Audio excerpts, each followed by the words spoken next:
디모데전서 2장 1절부터 4절까지입니다. 시작.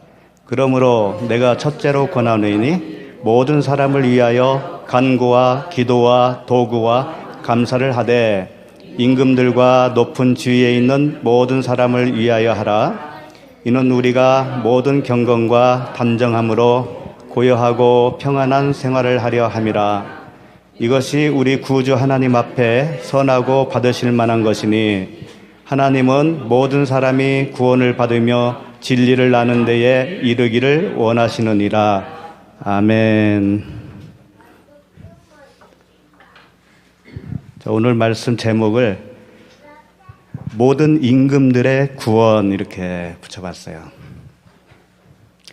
특히 2절 말씀에 보면 임금들과 높은 지위에 있는 모든 사람을 위하여 하라. 이는 우리가 모든 경건과 단정함으로 고요하고 평안한 생활을 하려 함이라. 그리고 나서 4절에 보면 하나님은 모든 사람이 구원을 받으며 진리를 아는 데 이르기를 원하시느니라 그랬습니다. 이 말씀은 어떤 말씀인지 금방 아시겠죠? 그 임금들을 위해서 기도하는 목적이 뭐예요? 여기에 나와 있는 대로 2절 말씀에 임금들과 높은 지위에 있는 사람들을 위하여 기도하라고 그랬잖아요. 그렇게 해야 경건하고 단정함이고 고요하고 평안한 생활을 할 수 있다. 그런 얘기잖아요. 네. 뭐 어려운 거 하나도 없는데. 그러니까 여기서 이제 보면 임금들은 지금의 누구를 말씀할까요?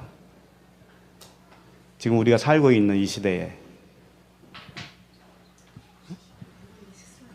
대통령 뭐 그런 분 아닌가요? 왕, 대통령. 그 다음에 높은 지위에 있는 분들은 위정자들이겠죠. 뭐 장관이라든가 국회의원이라든가 고위관직들을 말하는 거 아니겠어요? 그렇죠. 그분들을 위해서 기도해야 나라가 평안하고 우리 가정도 평안하고 더불어 경제가 잘 돌아가서 나도 잘 먹고 잘 살겠다. 그런 얘기잖아요, 이게. 예? 그렇게 보이잖아요, 이게. 예. 하여튼, 그런 말씀인가, 이제 보시면 알겠죠. 예. 이 디모데 전서, 그리고 디모데 후서가 있죠. 예. 그리고 디도서가 있어요. 이 세 가지를 목회서신이라고 합니다. 근데 목회서신이라고 붙인 이유를 모르겠어요. 목회를 잘하는 방법일까요, 이게? 아니면 목회를 할 때 이렇게 교훈을, 성도들에게 교훈을 주면서 해야 되는 거야. 그런 취지일까요? 그렇게 보이기 때문에 목회서신이라고 붙이기는 한 거예요. 근데 성경은 항상 일맥상통으로 그 내용이 항상 일정해요. 어디 가서 힘 주고 어디 가서 힘을 덜 주고 이런 것도 없다고요. 항상 복음이에요. 그러니까 목회서신이라고 특히 붙일 이유도 없는 거죠. 그래서 이제 그 디모데전서 서신서의 그 취지를 보면 4장 12절에 이제 이런 말이 있어요. 누구든지 내 연소함을 업신여기지 못하게 하고 오직 말과 행실과 사랑과 믿음과 정절에 있어서 믿는 자에게 본이 되어 내가 이를 때까지 읽는 것과 권하는 것과 가르치는 것에 전념하라. 이렇게 되어 있어요. 그러니까 디모데는 사도 바울이 영적 아들로 일컬었죠. 영적 아들이라 하면서 내가 올 때까지 읽는 것, 권하는 것, 가르치는 것에 창념하라. 이게 목회자에 한해서 해당되는 말씀일까요, 이게? 안 그래요. 우리 모든 성도들이 다 이래야 되는 거예요. 읽는 거, 그 다음에 권하는 게 뭐예요? 권하는 거, 그 다음에 가르치는 거죠. 이것은 우리 모든 성도에게 해당되는 거예요. 그러니까 오늘 말씀도 이런 맥락에서 봐야 되는 겁니다. 어떤 특정한 사람의 이야기가 아니고 어떤 리더자의 이야기가 아닌 거예요. 그래서 우리들도 집에서 성경을 좀 읽어야 됩니다. 스스로 읽어야 돼요, 스스로. 그래야 내가 그 성령의 감동을 느껴요. 성경을 읽어야. 그래야 뜨거움도 경험하는 거예요. 뜬구름 잡는 거 아닙니다. 성경을 읽어야 돼요. 그래야 권면할 수 있는 능력이 생기고요. 가르칠 수가 있어요. 그래야. 아까도 말씀드렸지만 이 본문은 약간 난제에 해당돼요. 좀 난제라고 이게. 왜냐하면 오늘 말씀에 보면 그 4절 말씀 같은 경우 특히 하나님은 모든 사람이 구원을 받으며 진리를 아는 데 이르기를 원하시느니라 딱 나와 있어요. 빼도 박지 못하는 거예요. 이 말씀으로 보면 모든 사람이, 그러니까 지구상에 있는 모든 사람이 다 구원받기를 원한다, 그런 말씀으로 들린다고요. 이 말씀만 딱 보면. 그래서 옛날에 그 알미니안주의 아실 거예요. 알미니안주의는 이 말씀을 근거로 해서 보편 구원론을 외친 사람들이에요. 모든 사람이 다 구원받을 수 있다. 그런데 이제 그 이론과 대치되는 칼빈주의가 있어요. 칼빈주의는 예정론을 주장하잖아요. 예. 그리고 선택을 주장해요. 하나님의 은혜. 그렇기 때문에 이 둘이 항상 부딪혔어요. 지금도 아마 교단별로 좀 다를 겁니다. 장로교 같은 경우는 칼빈주의를 따르니까. 또 감리교나 성결교 그쪽은 좀 다르죠. 그래서 이런 논쟁들이 있습니다. 그래서 이 말씀을 다룬다는 게 엄청 힘들어요. 제가 여기서 이제 어떻게 주장하냐에 따라서 이제 2단, 3단이 되기 때문에 그래요. 그럴 거 아니겠어요? 알미니안주의를 따를 것이냐, 칼빈주의를 따를 것이냐, 그것이 문제로다.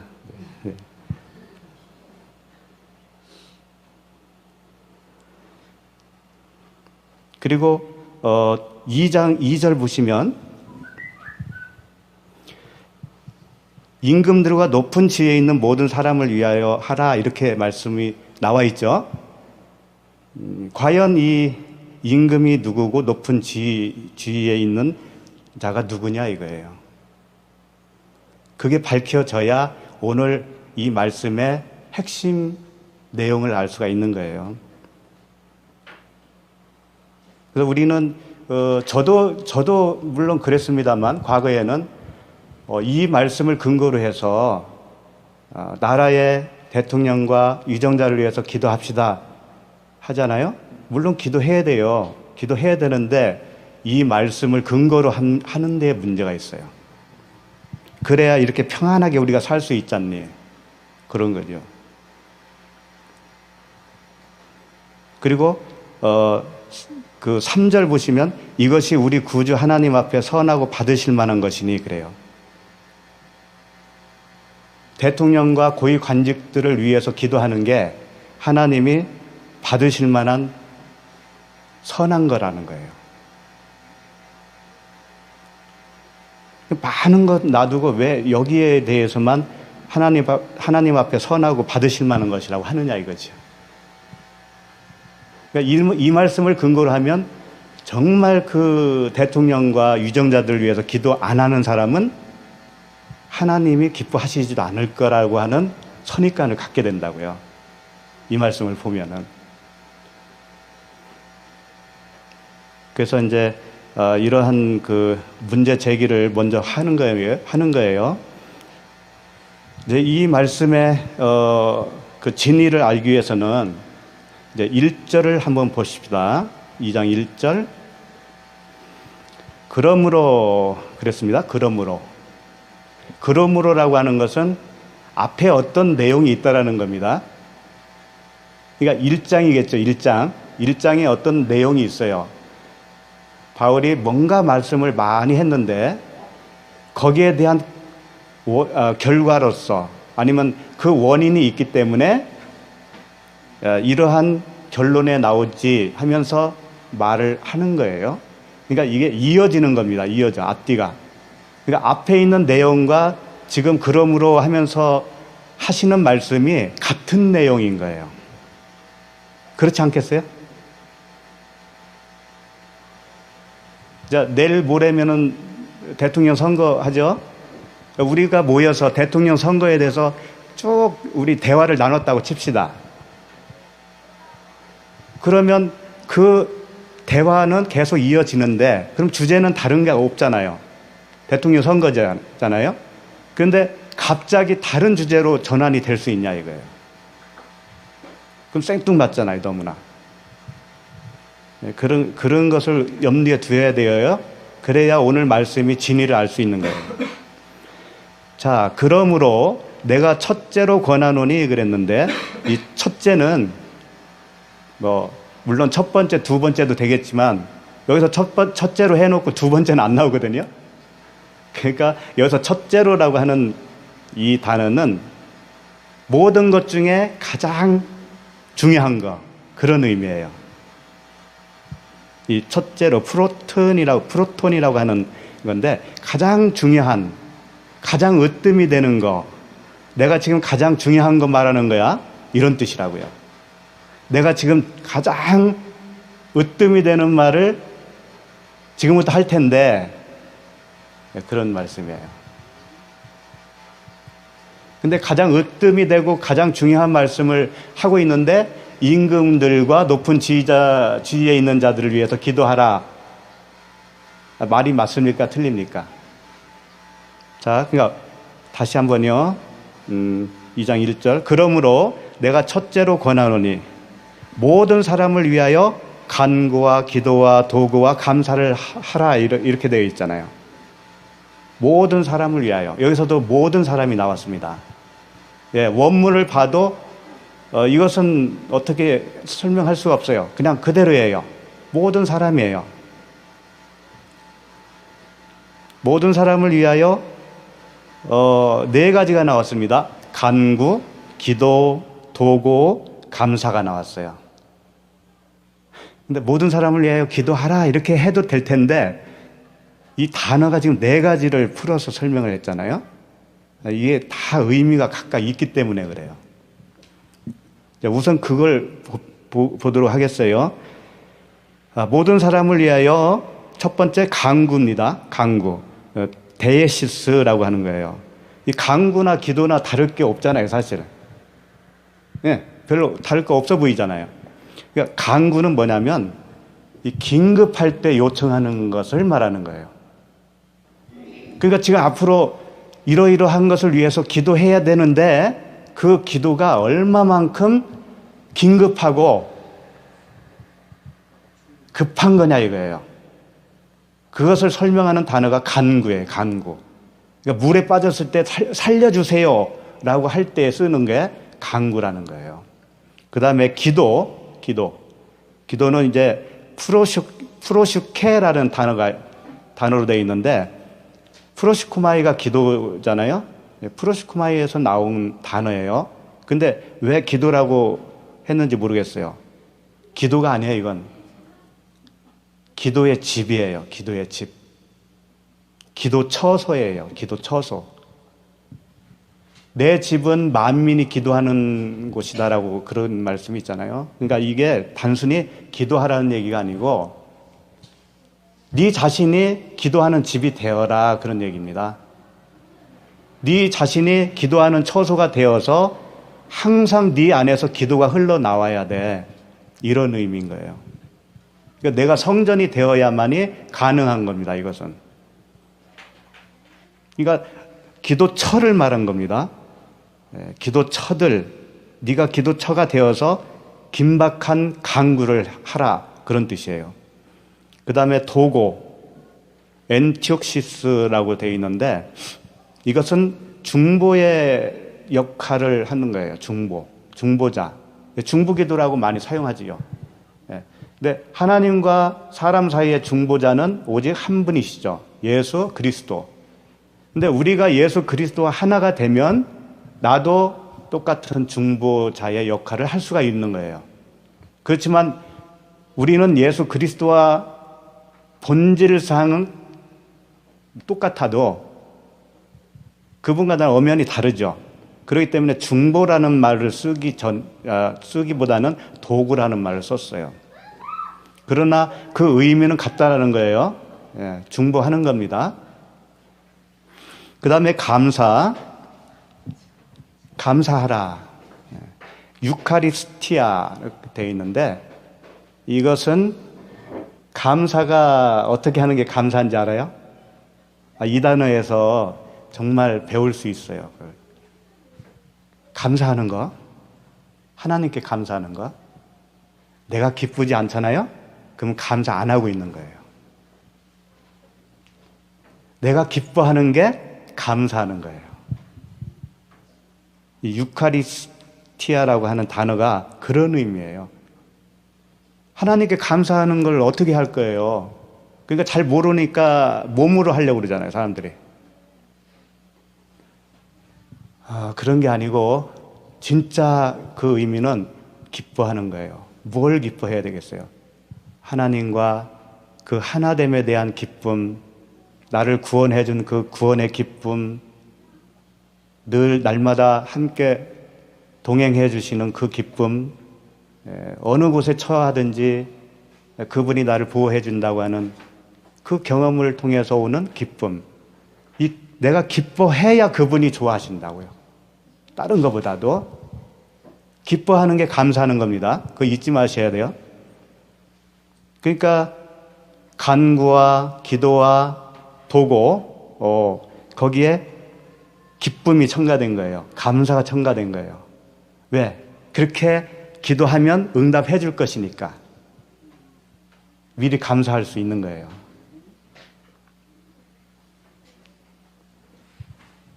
그 다음에 이제 2절에서 보시면 임금들과 높은 지위에 있는 모든 사람을 위하여 하라 했는데 임금들과 높은 지위에 있는 모든 사람이 누군지 알려면 그 1장으로 가셔야 되는 거예요. 그러니까 임금들과 높은 지위에 있는 자들에 대해서 1장에서 이미 말씀을 해 주셨거든요. 그래서 1장을 봐야 되는 거예요. 그러므로 이전 것은 그래서 1장으로 한번 가봐야 됩니다. 자, 1장으로 한번 가보시겠어요? 1장 3절부터 보시죠. 내가 마게도냐로 갈 때에 너를 권하여 에베소에 머물라 한 것은 어떤 사람들을 명하여 다른 교훈을 가르치지 말며 지금 사도 바울이 디모데에게 보낸 서신인데 마게도냐로 갈 때에 너를 권하여 에베소에 머물라 한 것은 에베소에 머물라 했다라는 거죠. 어떤 사람들을 명하여 다른 교훈을 가르치지 말며 그러니까 어떤 사람들이 다른 교훈에 빠져 있다라는 겁니다. 그들을 바로 잡아주라 그런 얘기예요. 4절 신하와 끝없는 족보에 몰두하지 말게 하려 함이라.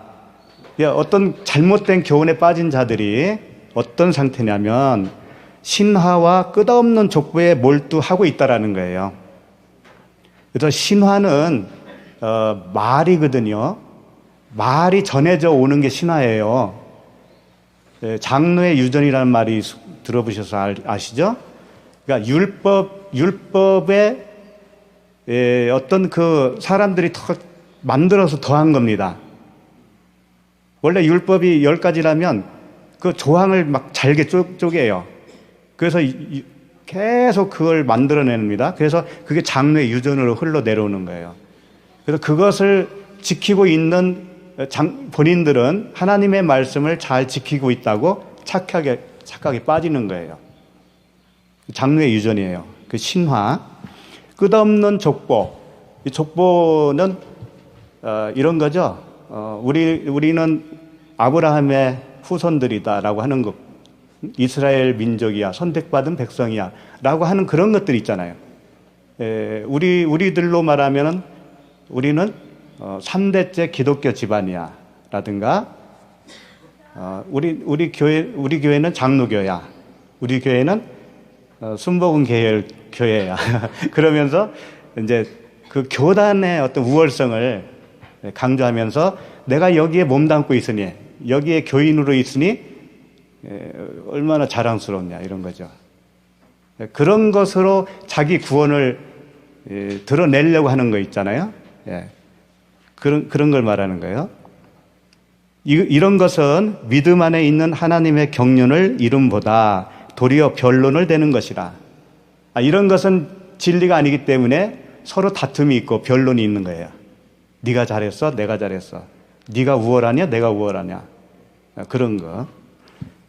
이 교훈의 목적은 청결한 마음과 선한 양심과 거짓이 없는 믿음에서 나오는 사랑이거늘 사람들이 이에서 벗어나 헛된 말에 빠져 율법의 선생이 되려 하나 자기가 말하는 것이나 자기가 확증하는 것도 깨닫지 못하느니라. 그러니까 지금 여기서 교훈의 목적, 교훈이 뭐예요? 율법이에요. 지금 그걸 말씀하고 있는 겁니다. 율법의 목적은 청결한 마음과 선한 양심과 거짓이 없는 믿음에서 나오는 사랑이거늘 율법 안에 있는 그 내용, 그 진리의 내용이 청결한 마음, 선한 양심, 거짓이 없는 믿음에서 나오는 사랑인데 그런 그 열매는 나타나지 않고 변론만 내고 있구나. 그런 뜻이죠. 이어서 이제 청결한 마음, 선한 양심은 뭐냐면요. 보통 우리가 알고 있는 그런 상식적인 청결한 마음 또는 선한 양심 이런 것이 아니에요. 이것은 하나님 말씀 진리로 지어져 있는 나의 그 내면의 세계를 말하는 거예요. 도덕적인, 양심적인 그런 차원을 벗어나서, 차원을 넘어서 하나님의 마음을 똑같이 가지고 있는 상태. 하나님이 보고 있는 시선, 그 시각으로 나도 같이 보고 있는 상태. 그런 상태를 말하는 겁니다.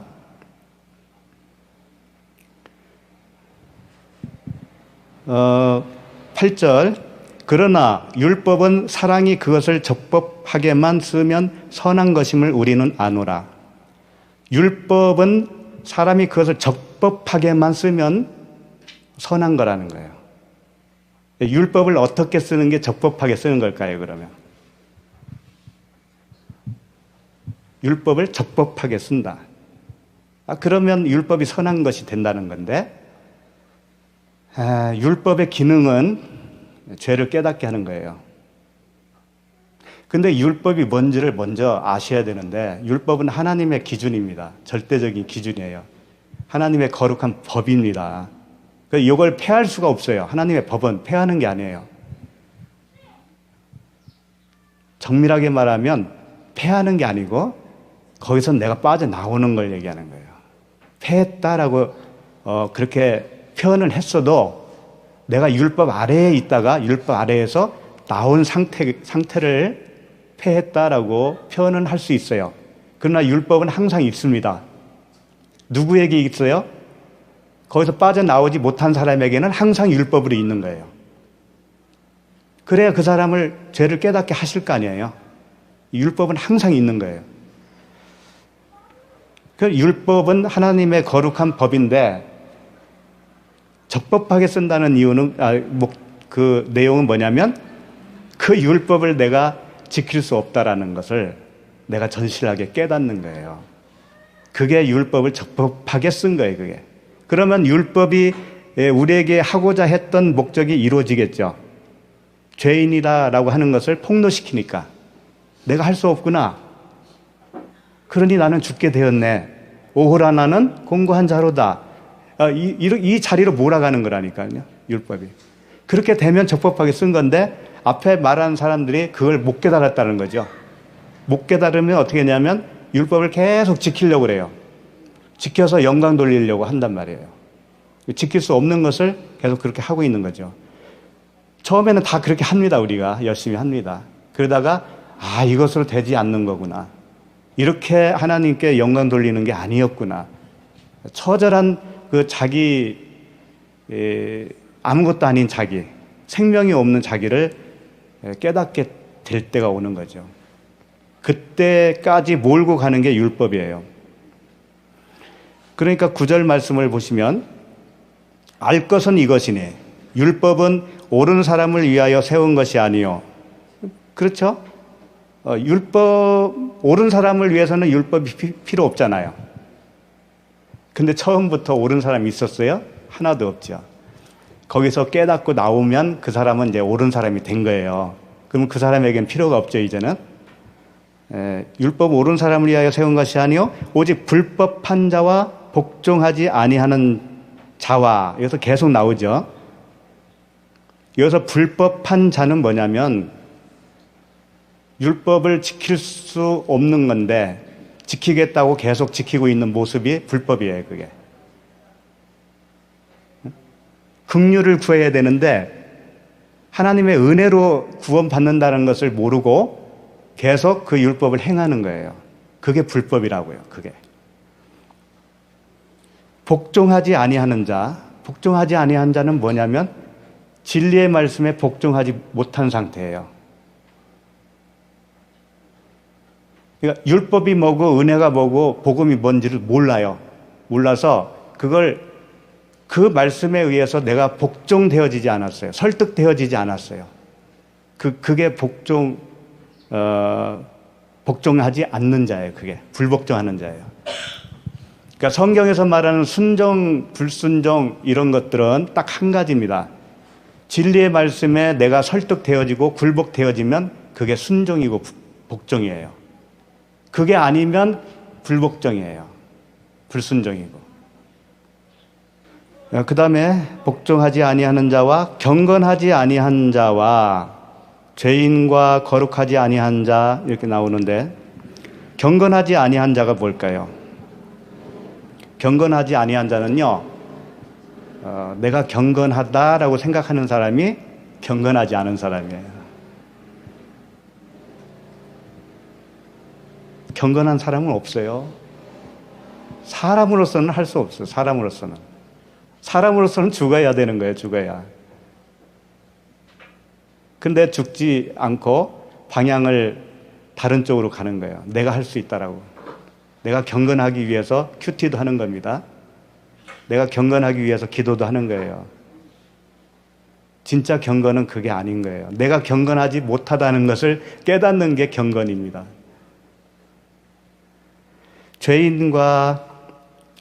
죄인은 아시죠? 하마르티아, 관역을 빗맞은 상태, 주님과 연합되지 못한 상태예요.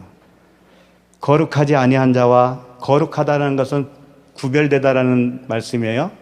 그러니까 영과 육이 구별되지 않는 거예요. 내가 육으로 살고 있는 그 상태가 거룩하지 않는 겁니다. 다 율법주의와 관계되어 있는 말씀이에요. 이 모든 표현들이. 망령된 자와 망령되다 할 때 이 망령은 뭐냐면 거룩하지 않는 것, 거룩과 이 반대되는 개념으로 보면 돼요. 신을 모독하는 겁니다. 신을 모독하는 거, 하나님을 모독하는 거, 그게 망령이에요. 하나님을 모독하는 것이 율법주의자들이잖아요. 바리새인들 다 같은 건데 여러 가지 단어로 표현을 하는 겁니다. 다 같은 거예요. 그리고 아버지를 죽이는 자와 어머니를 죽이는 자, 살인하는 자, 이런 자가 얼마나 있겠습니까만 사도 바울은 에베소에 이런 자가 있다라는 거잖아요. 디모데에게 가서 좀 잘 가르쳐줘. 거기에 이런 사람들이 있거든. 그런 얘기예요. 아버지를 죽였다라는 거예요. 아버지는 성전입니다. 성전의 개념이에요. 너희가 하나님의 성전인 것과 그랬잖아요. 내가 성전이 되지 않으면 아버지를 죽인 거라고요. 어머니는 뭐냐면 성령의 개념입니다. 어머니는 말씀이에요. 말씀. 내가 성전이 되지 않으면 당연히 성령도 없으시겠죠. 당연히 말씀도 그 안에 없다라는 거잖아요. 잘못된 말씀 쓰레기로 잔뜩 채워져 있을 거 아니에요? 그 상태, 그게 어머니를 죽인 겁니다. 그러니까 내가 모래 위에 성전을 지은 것이냐, 반석 위에 성전을 지었느냐, 요 둘로 갈라지는 거예요. 겉으로 봐서는 잘 몰라요, 그걸. 그런데 성전 지어지지 않으면 아버지를 죽인 자여 어머니를 죽인 자입니다. 그 다음에 살인하는 자며, 일반적으로 살인이라고 그랬는데, 포도나무 가지가 포도나무에 붙어 있지 아니하면 그게 살인이에요. 하나님과 이렇게 떨어져 있으면 그게 서로 죽인 거예요. 그게 살인인 거예요. 성경에서 말하는 살인의 개념이 그겁니다. 내가 한 덩어리로 있어야 되잖아요. 하나님과 한 덩어리로 있어야 되는데 분리되어 있으면 그게 살인이라니까. 생명이 없잖아요. 그 다음에 음행하는 자, 율법이라고 하는 남편을 붙들고 있는 그 상태. 그 다음에 남색하는 자, 내가 율법으로 태어났는데 율법이라고 하는 그 선악과 나무를 봤을 때 뭐라고 했죠? 먹음직스럽고 보암직스럽고 지혜롭게 할 만큼 탐스럽다 하면서 그 율법의 남편을 딱 붙잡는 거예요. 같은 거예요. 그러니까 동성인 거예요. 동성. 나도 율법이지만 그 율법도 자기와 같은 성이란 말이에요. 그래서 동성애자라고 표현하는 거예요. 그게 남색이라고 한 거죠. 인신매매를 하는 자.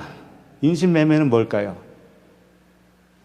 율법으로 가르치면 그 생명을 파는 겁니다. 다른 사람에게 그 사람을 다른 사람에게 팔아버리는 거예요. 그 사람의 영혼을.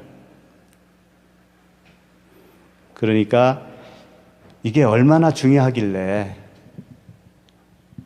이렇게 세상에 있는 모든 그 쓰레기 같은 그 단어들을 다 몰아다가 여기에 사용하시겠어요.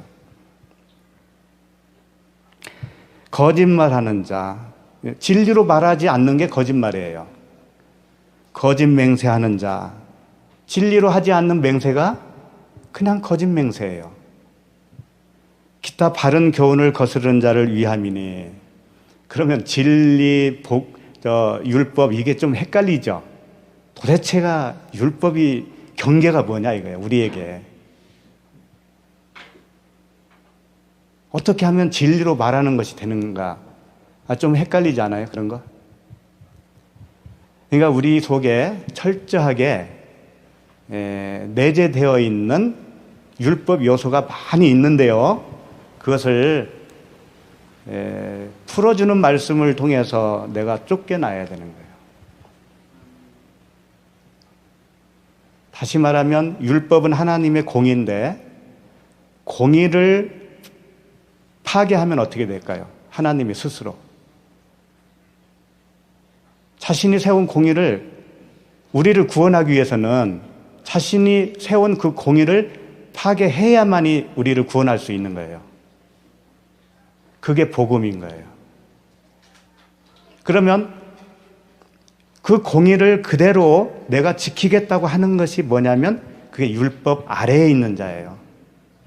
그러면 공의를 파괴하면서까지 우리를 구원하겠다고 한 그 하나님의 마음을 알면 그게 진리라고요. 그게. 그 진리는 진리 쪽은 어떻게 가냐면 항상 긍휼을 구하는 쪽으로 가게 되어 있어요. 내가 아무것도 아닌 자라고 하는 고백이 나올 수밖에 없어요. 그래서 하나님이 나를 은혜로 구원해 주지 않으면 안 된다는 사실을 철저하게 믿고 따라가는 사람이에요. 그 반대편의 율법주의자들은 뭐냐면 예수 믿는다고는 합니다. 예수님께서 나의 죄를 대신해서 돌아가셨다. 그걸 믿어요. 믿는다고 고백을 해요. 그런데 행동을 보면 알아요. 긍휼을 구하는 자는 어떻게 사는가? 그 사는 모습이 다르다고요. 예수님의 희생으로 내가 구원받았다라고 하지만 여전히 그 말씀의 진리를 모르면 어떻게 살게 되냐면 자기가 한다고, 자기가. 그러니까 이렇게 되는 거죠. 그 베드로가 얼마나 좋아요. 의리 있고. 그러니까 예수님이 내가 십자가에서 죽을 거야 그러니까 아우 그러면 안 되죠 그랬잖아요. 얼마나 인간적이에요. 그렇게 사는 사람들이 율법주의자인 거예요. 인간적으로는 좋아 보입니다. 하나님을 위해서 이렇게 해야 된다고 애써서 말씀들을 많이 해요. 하나님을 위해서 이렇게 해야 된다. 우리는 하나님을 위해서 할 수 있는 자가 못 돼요. 하나님이 하시게 할 때만 할 수 있어요. 그걸 구별해야 돼요. 그걸. 그러니까 베드로가 돌아가시면 안 되죠. 그러니까 사단아 내 뒤로 물러가라 그랬잖아요. 근데 왜 그런 표현을 썼겠어요? 내 뒤로 가라. 나라고 하는 사람이 주님 뒤로 가면은 내 앞에 누가 있어요? 응? 내가 주님 뒤에 숨으면 내 앞에 누가 있냐고요? 주님이 계시지. 주님이 앞에서 가셔야 된다고요. 근데 베드로는 주님보다 앞에서 갔습니다. 그게 절도요 강도라는 거예요. 나보다 앞선 자니까. 나보다 앞선 자는 절도요 강도요. 그러니까 의롭게 보이는 것이 어쩌면 앞서서 행하는 거예요. 그러니까 우리는 주님 뒤로 가야 됩니다. 주님 뒤로 가서 업히세요. 그분이 우리를 얻고 가실 거예요. 네. 자, 12절 보시면 나를 능하게 하신 그리스도 예수 우리 주께 내가 감사함은 나를 충성되이 여겨 내게 직분을 맡기심이니 내가 전에는 비방자요 박해자요 폭행자였으나 도리어 긍휼을 입은 것은 내가 믿지 아니할 때에 알지 못하고 행하였음이니라. 자, 아까 처음부터 이러이러한 자, 비진리에 있는 자, 율법 아래에 있는 자의 모습들을 쭉 나열했죠. 그러고 나서 바울이 지금 어떤 말을 하고 있냐면 내가 저런 사람이었었어. 그러는 거예요. 내가 저런 모습이었거든. 그래서 그걸 비방자, 박해자, 폭행자라고 표현한 겁니다.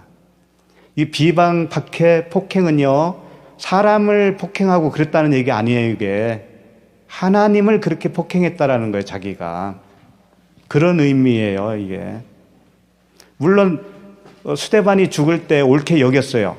다메섹 도상으로 그 예수 믿는 자들을 잡으러 갔었죠. 행동으로도 옮겼던 사람이에요. 그러나 그걸 말하는 게 아니에요.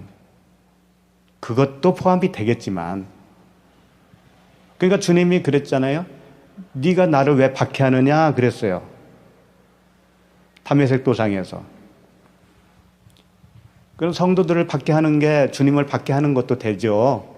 그렇지만 그의 그 비진리적으로 율법 아래에 갇혀서 살고 있는 그 전체의 삶이 주님을 박해하고 있었던 겁니다.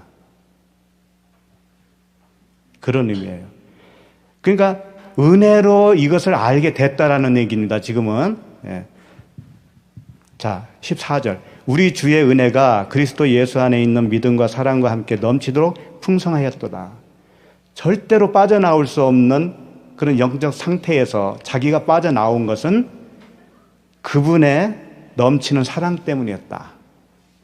그걸 고백하고 있는 거예요. 믿보다 모든 사람이 받을 만한 이 말이요 그리스도 예수께서 죄인을 구원하시려고 세상에 임하셨다 하였도다. 죄인 중에 내가 괴순이라. 자, 이런 뜻이 뭐냐면 처음에는 그 살인자, 아버지, 어머니 살인자 여러 가지 표현으로 율법 아래에 있는 자들을 설명해 왔잖아요. 그리고 나서 자기가 최종적으로 자기 모습이 그랬다고 하면서 내가 죄인 중에 괴수다라고 고백을 하게 된 겁니다. 이렇게 된 자들 모든 자 2장에서 말하는 모든 사람, 모든 자에게 기도하라고 그랬죠? 모든 사람을 위해서 기도하라고 그랬죠? 그 모든 사람이 이런 사람들이다 이거예요. 죄인 중에 괴수다라고 고백하는 모든 자. 그들만 구원받기 때문에 그래요. 그들만 구원받을 대상자예요. 지구촌 모든 인간을 모든 사람이라고 한 것이 아니라는 거예요. 그리고 이제 19절 볼까요? 1장 19절. 믿음과 착한 양심을 가지라. 어떤 이들은 이 양심을 버렸고 그 믿음에 관하여서는 파선하였느니라. 그 다음에 그 가운데 후메네오와 알렉산더가 있으니 내가 사단에게 내준 것은 그들로 훈계를 받아 신성을 모독하지 못하게 하려 함이라. 자, 이 말씀이 뭐냐면 계속 같은 말을 하는 거예요. 율법 아래에 갇혀서 영적으로 눈이 멀어 있는 사람들의 이야기를 쭉 설명하고 거기서 은혜를 받아서 나온 자기를 소개하면서 끝으로 이제 어떤 두 사람을 들어서 설명을 하는 거예요. 두 사람이 누구예요? 후메네오와 알렉산더죠. 이들이 지금 대표적인 인물로 또 꼽아서 설명을 또 반복을 하는 겁니다. 이들이 누구냐면 그 가운데 후메네오라고 되어 있죠. 그 이전에 처음부터 봐야 되겠네요. 19절이죠. 19절. 믿음과 착한 양심을 가지라. 이것은 뭐냐면 아까도 설명드렸지만 착한 양심은 그냥 도덕적 착한 양심 그런 게 아니에요.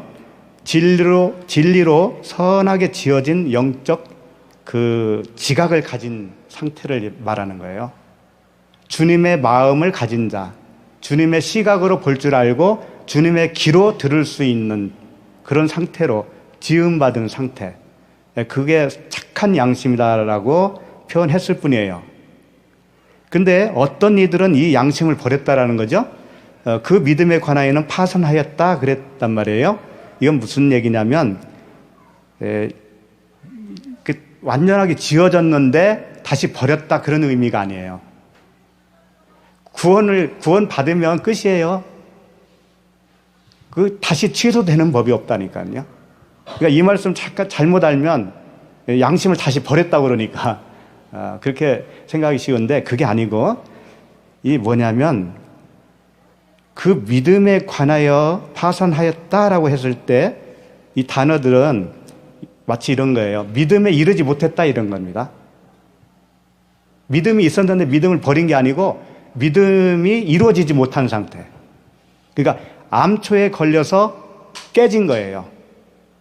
배가 잘 가는 것 같은데 완전히 그 목적지에 가지 못하고 중간에 암초에 걸린 거예요. 그래서 깨져버렸어요. 그래서 실패한 겁니다. 구원에 이루지 못했다 그런 얘기예요.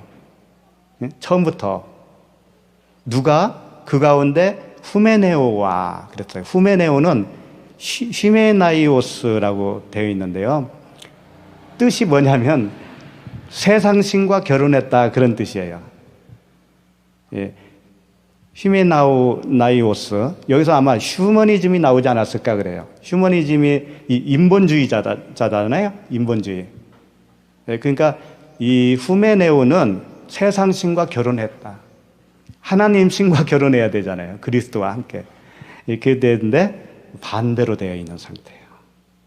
그리고 알렉산드로스. 이것은 인간의 보호라고 하는 뜻을 가지고 있어요. 하나님이 보호를 해야 되는데 인간이 보호하는 거예요. 인간이.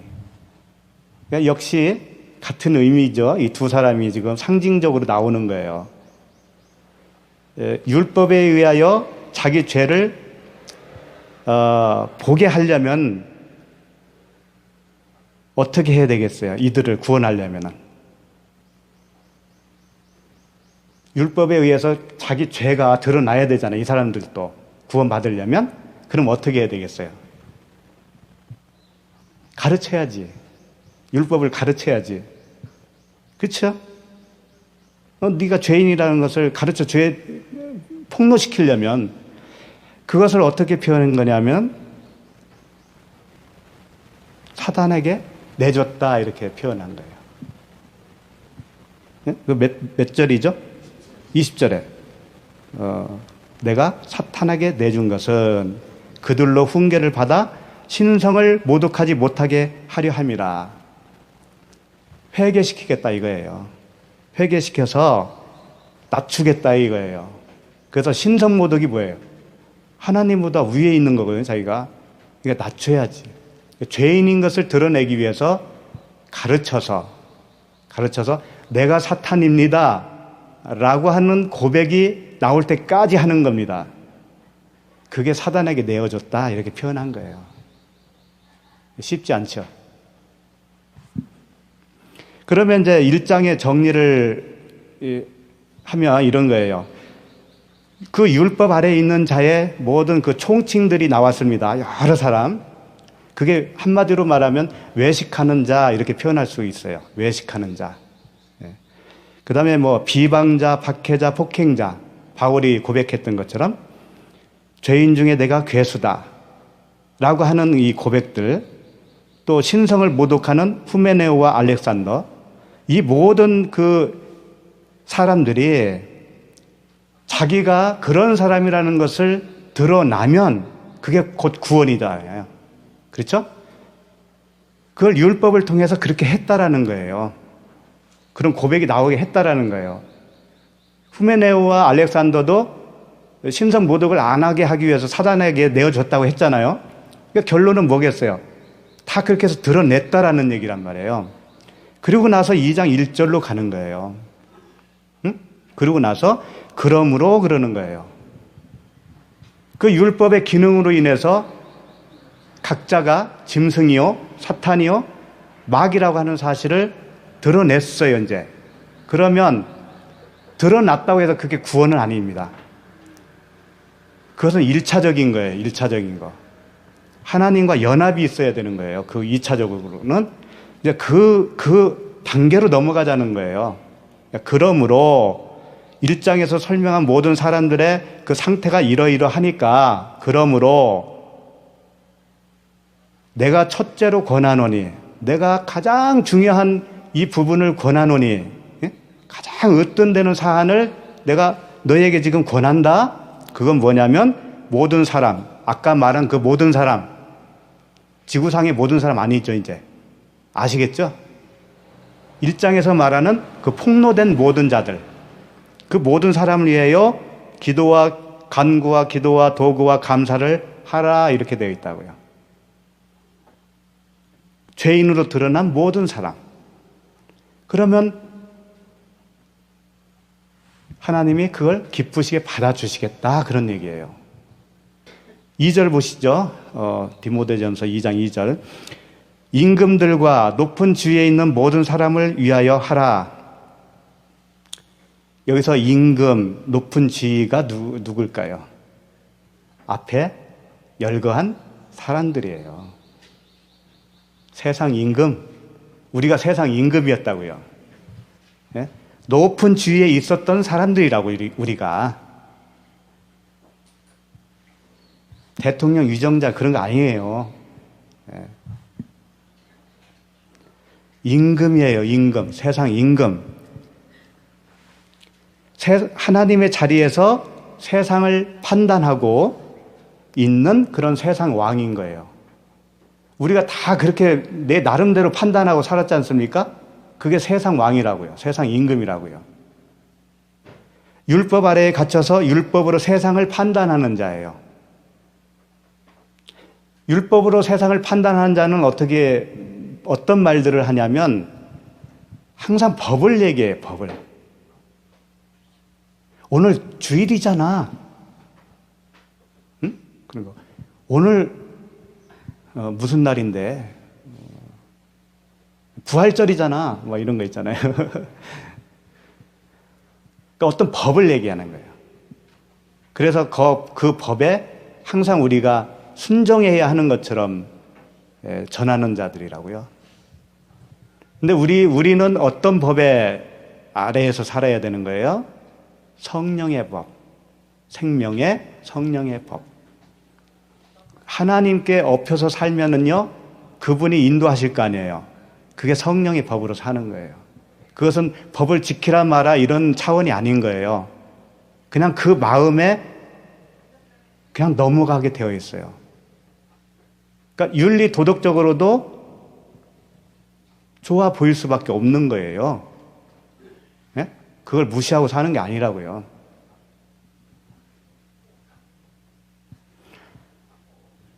그러니까 하나님이 인도하면 그게 율법의 요구를 다 이루는 거예요. 사랑으로 살아가는 거예요. 영의 사람이 되지 못하고 육에 속한 사람들, 이게 세상 임금인 거예요. 높은 자리에 있는 자들. 요한계시록 6장 15절 보니까 그냥 제가 읽어드릴게요. 땅의 임금들과, 땅의 임금이라고 나오죠? 왕족들과 장군들과 부자들과 강한 자들과, 이게 다 뭐예요? 아까 1장에서 봤던 자들의 모습, 우리들의 총칭이에요. 그것을 부자라고도 하고 강한 자라고도 하고 임금이라고도 하고 여러 가지로 표현을 하는 거예요. 그게 세상 임금이에요. 근데 세상 임금을, 우리를 구원하기 위해서는 어떻게, 주님이 어떤 모습으로 오셨냐면 당연히 세상 임금의 모습으로 오셨죠. 그래서 주님이 십자가에 못 박히시기 전부터 그것을 하나님이 설명하시는 거예요. 가시면류관을 머리에 씌우고 손에는 뭘 주죠? 손에는 갈대를 잡게 해요. 갈대. 지팡이. 이게 임금의 심벌 아니에요? 그 다음에 홍포를 입혀요.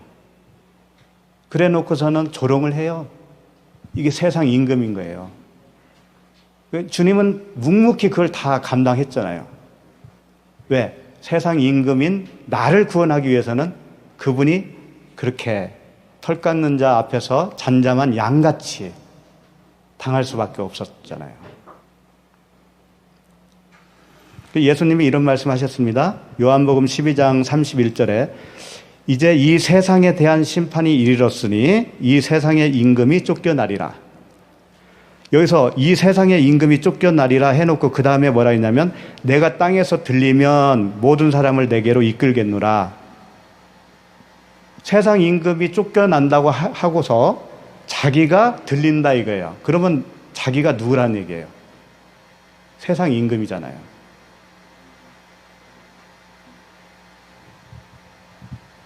이렇게 말씀하시면 자기가 어떠한 죽음으로 죽을 것을 보이심이리라. 이러라. 그러니까 우리가 세상 임금이고 주님도 세상 임금으로 같이 쌍소멸되는 거예요. 같이 죽는 거예요. 복음입니다, 그게. 그래야 율법, 그 하나님이 주신 기준에서 벗어나서 그분에게 업혀서 살 수가 있는 거예요.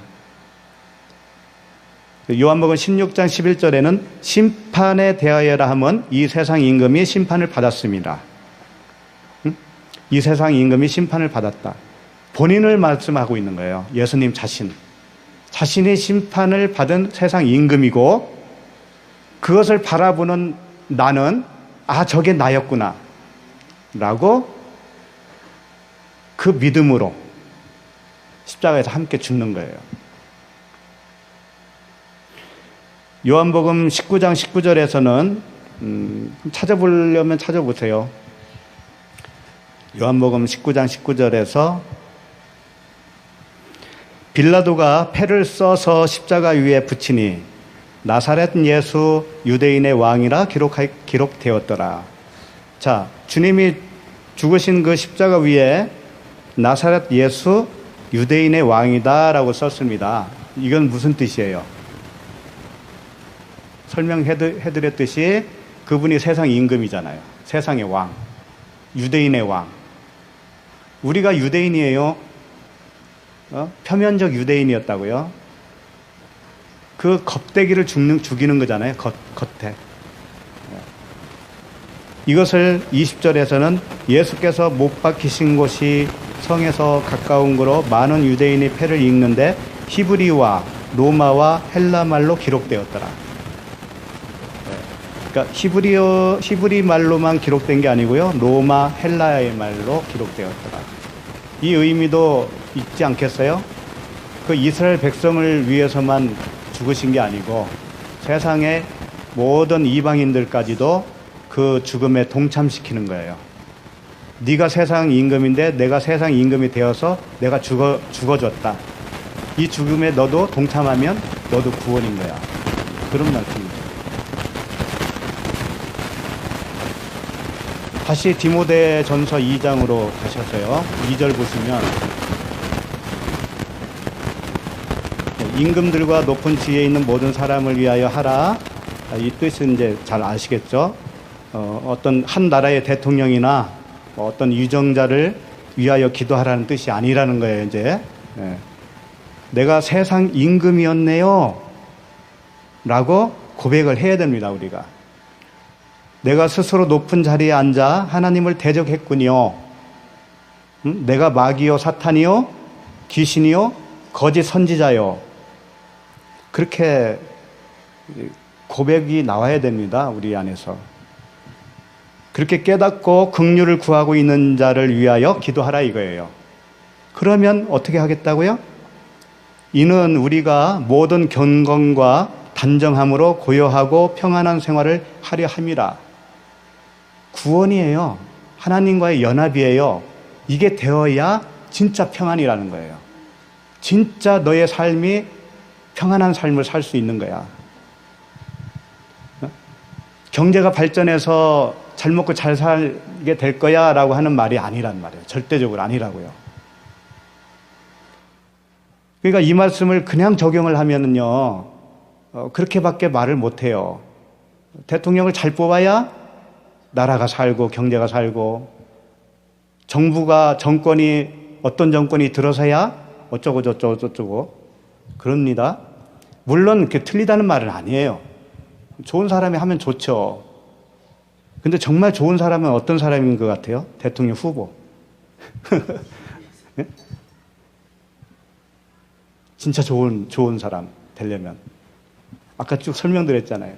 내가 세상 임금이군요. 내가 사탄이군요. 선거 유세 때 이런 말 하는 후보 봤어요? 그런 후보 있으면 얼른 찍어주고 싶더라고. 왜? 그런 분을 통해서 하나님 역사하실 거 아니에요. 응? 근데 세상은 안 그래요. 힘의 논리예요. 힘의 논리. 어떤 특정한 사람이 옳다면 왜 그 몰표가 돼야 될 텐데 나누어지죠? 견해가 있을 거 아니에요. 각자 견해가. 세상에는 절대적인 선도 없고 절대적인 악이 없어요. 그럼 진리를 아는 우리는 어떤 그런 모습으로 살아야 되겠어요? 우리는 진리냐 진리 아니냐의 선악 구분으로 살아야 돼요. 그 눈이 우리에게 있어야 돼요.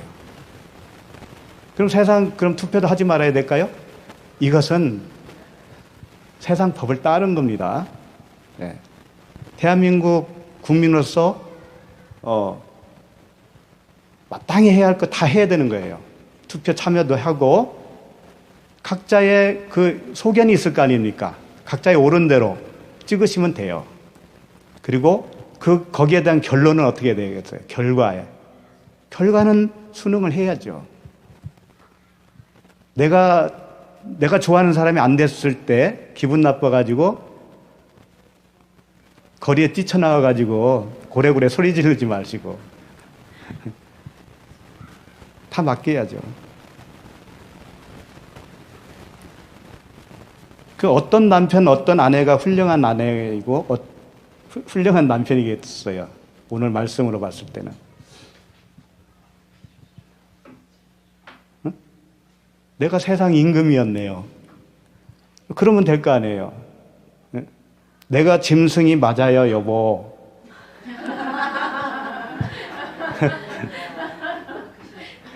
내가 교만한 뱀이었어요, 여보. 응? 이렇게 고백할 수 있는 사람이 좋은 아내, 좋은 남편이라니까요. 가정에 어떤 어려움이 왔을 때 누구의 잘못일까요? 네? 공동이에요, 공동. 합작품이라고요, 부부가 합작품. 어떤 한 사람이 잘못이 아니에요. 그러니까 그 선하신 왕이 우리 세상 임금 말고 진짜 이제 부활하신 그 그리스도께서 선한 왕이셔요. 선한 목자.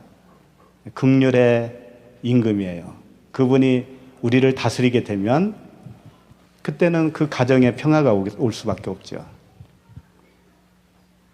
그러니까 다른 거 하려고 하지 말고 무엇보다도 아까 첫째로 권한다고 그랬잖아요. 첫째로. 가장 으뜸이고 가장 중요한 거 무엇을 위해서 기도하라? 그 임금, 세상 임금으로 폭로된 사람을 위해서 기도하라.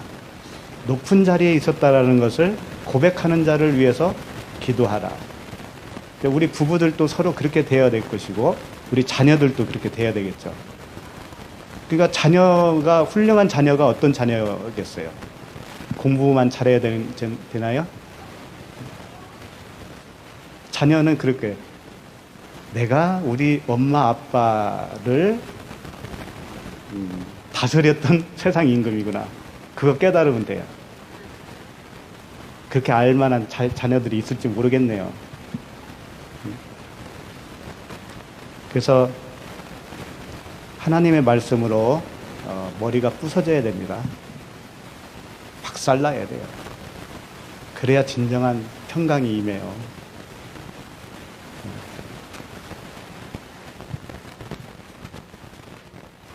그럼 이제 3절 보시죠. 2장 3절. 이것이 우리 구주 하나님 앞에 선하고 받으실 만한 것이니. 이제 아시겠죠? 왜 이걸 받으시는지. 정말 세상 임금을 구하라고 했겠냐고요. 그런 말이 아니죠. 자신이 세상 임금이고 높은 곳에 앉은 자요, 마귀요, 사탄이요, 이렇게 깨달은 사람을 위해서 기도하고 간구하면 그것을 하나님이 받아주신다. 그건 얼른 받아주신다니까요. 그것은. 그 기도를 기쁘시게 받으신다는 거예요. 4절. 하나님은 모든 사람이 구원을 받으며 진리를 아는 데에 이르기를 원하시느니라. 이제 아시겠죠? 이게 하나님 모든 사람이라고 하는 의미를 이제 아시겠죠? 그래요. 데살로니가 후서에 이런 말씀이 있어요. 3장 2절에 믿음은 모든 사람의 것이 아니다. 믿음은 모든 사람의 것이 아니라는 거예요. 구원이 모든 사람의 것이 아니라는 거라니까요. 근데 뜬금없이 여기서 모든 사람을 위해서 구원하시겠다는 말씀이 되겠느냐고요. 맞지 않죠? 그리고 마태복음 22장 14절에서 이런 말씀하셨어요. 청함을 받은 자는 많되 택함을 입은 자는 적으니라. 택함을 입은 자만 구원받습니다. 근데 어떻게 모든 사람이에요?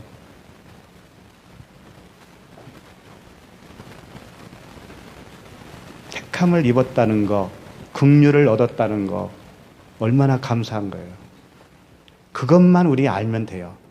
예정을 했느니 모든 사람이 구원, 보편 구원이니 선택적 구원이니 이런 그 논쟁을 할 필요 없어요. 나를 구원해 주셨다면 그거 감사하면 된다니까요. 논쟁할 필요 없어요. 그래서 이제 결론을 짓겠습니다. 다른 사람의 영혼 구원을 위해서 늘 기도하는 우리가 되어야 됩니다. 정말이에요. 주위의 가족들, 친척들, 또 직장 동료들 많잖아요.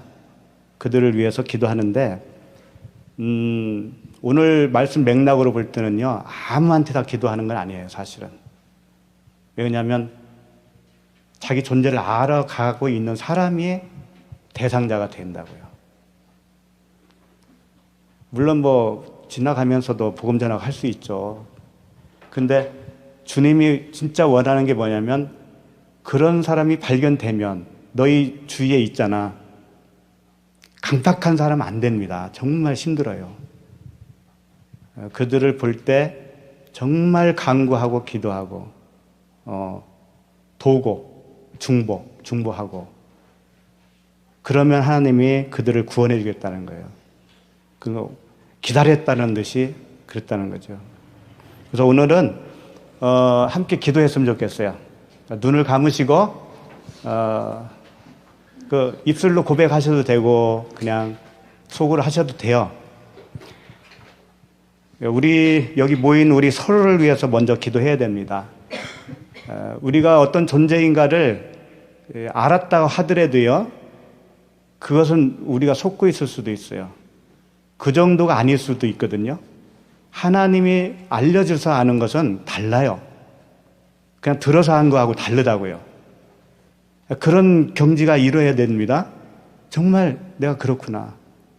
안 그러면은요, 우리의 삶이 변하지 않습니다. 똑같아요. 나의 모습을 보게 하시고, 그걸 내가 정말 고백하고, 하나님이 우리에게 생명을 입혀 달라고 이렇게 서로를 위해서 기도하고요. 우리 지체들을 위해서, 가족을 위해서, 친구들 위해서, 직장 동료들을 위해서 함께 기도하겠습니다. 하나님 아버지 은혜를 감사합니다. 오늘 말씀대로 하나님 아버지 첫째로 권한다고 하는 그 말씀대로 우리가 기도를 하겠습니다. 하나님, 가족 중에도 구원에 이르지 못한 우리 많은 가족들이 있습니다. 하나님, 형제들도 있고 직장 동료들도 많이 있습니다. 하나님 아버지, 우리의 자녀들을 불쌍히 여겨 주시옵소서. 그들을 불쌍히 여겨 주시옵소서. 그들의 내면 세계를 바라볼 수 있도록 주님, 그들의 마음을 만져 주시옵소서. 우리가 하나님을 대적하는 자여, 비방자여, 폭행자였다라는 사실을 알게 하여 주시옵소서. 바울과 같은 고백이 나오게 하여 주시옵소서. 내가 죄인 중에 괴수였구나. 하나님 아버지, 그러한 그 속에서부터 우러나오는 고백을 허락하여 주시옵소서. 그때 주님의 생명을 입혀 주시옵소서. 하나님, 우리가 주님의 뒤에 숨지 못하고 주님 앞에서 활보하며 내 힘으로 살아가며 자랑하며 하나님 자긍하며 그 높은 자리에 있었던 우리의 모습들을 하나님 보게 하여 주시고 그 높은 곳에서 낮은 데로 내려오게 하여 주시옵소서. 세상 임금이 바로 나요, 높은 지위에 앉아있던 그 자가 바로 나였다라는 사실을 가르쳐 주시기를 원합니다. 아버지 하나님, 그 놀라운 은혜를 우리에게 부어 주시옵소서. 스스로 어떻게 알겠습니까? 주님이 가르쳐 주시옵소서. 주님의 법도를 우리가 볼 때에 정말 나는 죄인이구나, 내가 그 법도를 이룰 수 없는 정말 죄인 중에 괴수구나 라고 하나님 고백하며 눈물로 회개할 수 있도록 은혜를 나려 주시옵소서. 하나님 아버지, 우리는 자신이 주인이 되어 세상을 호령했던 세상 임금이었습니다. 우리가 스스로 높아져서 높은 지위에 있는 세상의 고위 관직이었습니다. 그런 우리를 구원하여 주시기를 원하며 구원해 주셨사오니 너무나 감사합니다. 주님 스스로 세상 임금이 되셔서 십자가의 심판을 받으셨습니다. 이제 우리의 영원하신 왕이 되어주시니 감사합니다. 섬기시는 왕이요, 살리시는 왕이요, 선하신 임금이 되어 우리와 함께하여 주심을 인하여 찬양을 드립니다. 우리의 영원한 평강의 왕으로 함께하여 주시고 천국을 누리게 하심을 감사합니다. 예수 그리스도 이름으로 기도드리옵나이다. 아멘.